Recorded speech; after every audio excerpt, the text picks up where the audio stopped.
when you come to Galamsey, that is an albatross on our head. It's rather unfortunate that it's happened this way. Ghana was known as the Gold Coast, and therefore it was known. But during that time, it wasn't like the Galamsey that we are talking about. Many ones people were doing hundreds and hundreds of years ago. It was there. But unfortunately, it's gotten to a point where people are now using equipment and all that, and they don't care about the environment or anything. But the question is, who is in control of that security around the area? From the district level to the highest level. We are all talking about Galamsey. The government set up a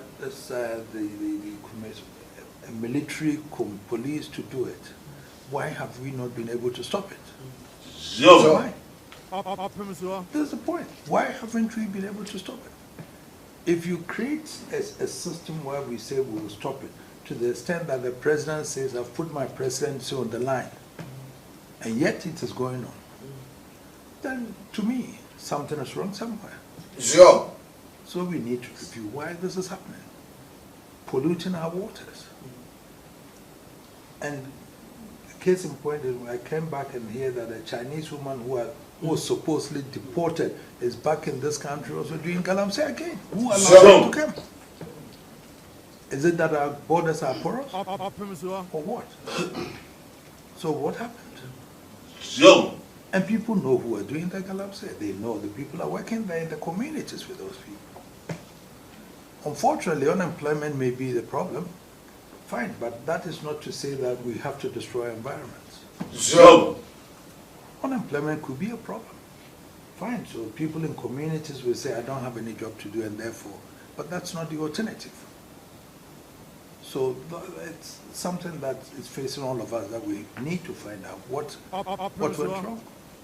But to me, why can't Galamsey be stopped? Because I'm sure people are also involved, that they know and have some authority somewhere, that I don't think that should be the case.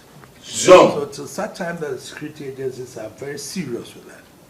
Then it means we are going to just take in the face of the soil, but not going too deeper to know exactly what's happening. And so it's my concern, Your Excellency, more so your concern. I've spoken about it, and we feel that it's about time that we all sat down to find out what it is. Because rivers are being polluted, and then we don't have a means of trying to clean these rivers and all those things. So our people who don't have water and everything, bilharzia, sickness, health delivery system and everything is all being affected. But we need to take it serious. We have to. Sure. And if we can have drones to even check on whatever is happening, we would have to be able to pinpoint what's happening there, who is there. Because at the district level, we have the political administration there. You have the district chief executive. You have the district security council over there. And that district, there's a Galamsey going on. And you tell me we don't know who is there? Then unfortunately, you are nowhere to be the district chief executive or the district security council there.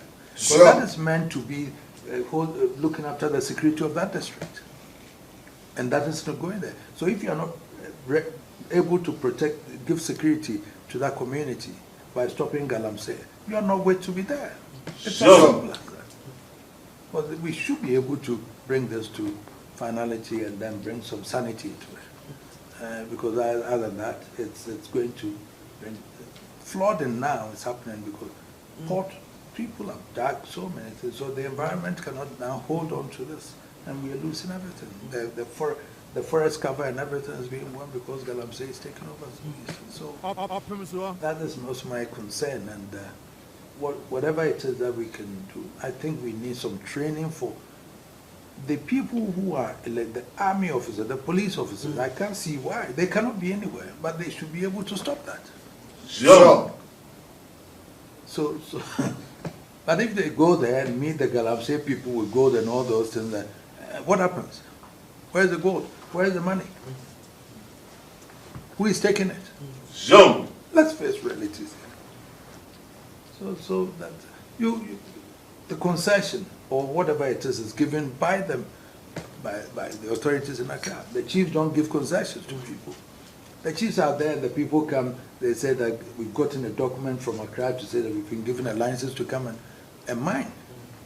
Who consulted the chief for him to even be able to supervise where he's going? And the Constitution says the minerals under is for being held in trust for the people by the president. So whoever gave that person the license to go and mine should be responsible to supervise that the degradation of the land.